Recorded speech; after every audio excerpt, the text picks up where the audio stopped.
ದಕ್ಷಿಣ ಕನ್ನಡ ಜಿಲ್ಲೆಯ ಗಡಿ ಗ್ರಾಮಗಳಲ್ಲಿ ಪಕ್ಕದ ಕೇರಳದ ಗ್ರಾಮಸ್ಥರು ಬಂದು ಕೋವಿಡ್ ಲಸಿಕೆ ಪಡೆದುಕೊಳ್ಳಲು ಅವಕಾಶವಿಲ್ಲ.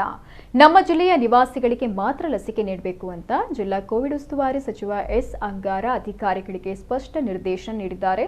ಪುತ್ತೂರು ತಾಲೂಕಿನ ಗಡಿ ಗ್ರಾಮವಾದ ಪುತ್ತೂರಿನ ನೆಟ್ಟಣಿಗೆ ಮುಡ್ನೂರು ಪ್ರಾಥಮಿಕ ಆರೋಗ್ಯ ಕೇಂದ್ರದಲ್ಲಿ ಕೋವಿಡ್ ನಿಯಂತ್ರಣ ಪ್ರಗತಿ ಪರಿಶೀಲನಾ ಸಭೆ ನಡೆಸಿದ ಸಚಿವರು ಗ್ರಾಮಸ್ಥರಿಂದ ಕೇಳಿಬಂದ ದೂರನ್ನ ಆಲಿಸಿ ತಾಲೂಕು ಆರೋಗ್ಯಾಧಿಕಾರಿಯವರಿಗೆ ಸೂಚನೆ ನೀಡಿದ್ದಾರೆ. ನೆಟ್ಟಣಿಗೆ ಮುಡ್ನೂರು ಗಡಿ ಗ್ರಾಮವಾಗಿದ್ದು ಪಕ್ಕದ ಕೇರಳದ ಗ್ರಾಮದಿಂದಲೂ ಈಶ್ವರಮಂಗಲ ಪ್ರಾಥಮಿಕ ಆರೋಗ್ಯ ಕೇಂದ್ರಕ್ಕೆ ಬಂದು ಲಸಿಕೆಯನ್ನು ಪಡೆದುಕೊಳ್ಳುತ್ತಿದ್ದಾರೆ.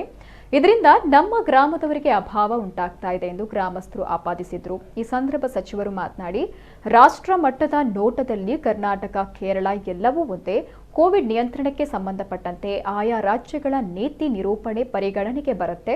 ನಮ್ಮ ರಾಜ್ಯದ ರೋಗ ನಿಯಂತ್ರಣ ನಮ್ಮ ಹೊಣೆಯಾದ ಕಾರಣ ನಾವು ಗಡಿಯಲ್ಲೂ ಕಟ್ಟುನಿಟ್ಟಿನ ಕ್ರಮ ಕೈಗೊಂಡಿದ್ದೇವೆ. ಹೀಗಿರುವಾಗ ಪಕ್ಕದ ರಾಜ್ಯದವರಿಗೆ ಇಲ್ಲಿ ಲಸಿಕೆ ನೀಡಬೇಕಾಗಿಲ್ಲ ಎಂದರು. ತಾಲೂಕು ಆರೋಗ್ಯಾಧಿಕಾರಿ ಡಾಕ್ಟರ್ ದೀಪಕ್ ರಾಯ್ ಉತ್ತರಿಸಿ, ಲಸಿಕೆ ಮಾರ್ಗಸೂಚಿ ಪ್ರಕಾರ ನಡೆದುಕೊಳ್ಳಲಾಗುತ್ತೆ. ಮೊದಲ ಆದ್ಯತೆ ಈ ಗ್ರಾಮದವರಿಗೆ ನೀಡಲಾಗುತ್ತೆ, ಪಕ್ಕದ ರಾಜ್ಯದವರಿಗೆ ನೀಡಲು ಅವಕಾಶ ಇಲ್ಲ ಅಂತ ಹೇಳಿದರು.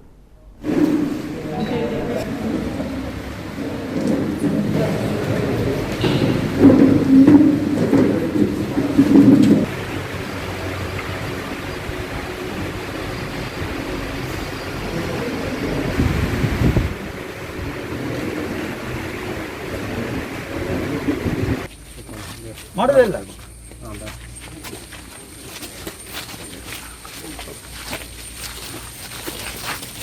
ಹೋಗಲ್ಲ ಇನ್ನಲ್ಲಿ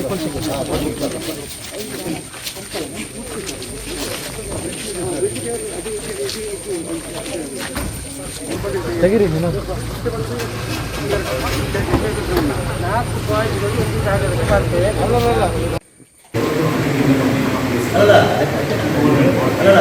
ನೀವು ಆಗಬೇಡಿ. ನಾನು ಯಾಕೆ ಹೇಳ್ತೇನೆ ಅಂದರೆ, ನಮ್ಮದು ಟೆಸ್ಟ್ ಕಡಿಮೆ ಆದಾಗ ನಮ್ಮ ಪಾಸಿಟಿವ್ ರೇಟ್ ಜಾಸ್ತಿ ಆಗುತ್ತೆ.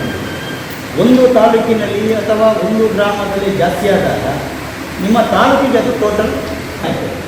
ಆಗ ಏನಾಗ್ತದೆ, ನಾವು ನಿರ್ಧಾರ ತಗೊಳ್ಳುವಾಗ ನಾವು ತಾಲೂಕಿಗೆ ತಗೊಳ್ಳಿಕ್ಕಾಗಬೇಕು, ನಾವು ಜಿಲ್ಲೆಗೆ ತಗೊಳ್ಬೇಕು. ಆಗ ಒಂದು ತಾಲೂಕಿನಿಂದಾಗಿ ಇಡೀ ಜಿಲ್ಲೆಗೆ ನಾವು ಆ ರೀತಿಯ ಲಾಕ್ಡೌನ್ ಅಥವಾ ಬೇರೆ ಬೇರೆ ರೀತಿಯ ಆ್ಯಕ್ಷನ್ ತಗೊಳ್ಳುವಂಥ ನಿರ್ಮಾಣ ಆಗ್ತದೆ. ಅದಕ್ಕೋಸ್ಕರ ಆ ರೀತಿಯ ಪರಿಸ್ಥಿತಿಗಳು ಬರದ ರೀತಿಯಲ್ಲಿ ನಾವು ನಮ್ಮ ಗ್ರಾಮ ಪಂಚಾಯತ್ ವ್ಯಾಪ್ತಿಯ ಮಟ್ಟದಲ್ಲೇ ನಾವು ಗಮನ ಕೊಟ್ಟರೆ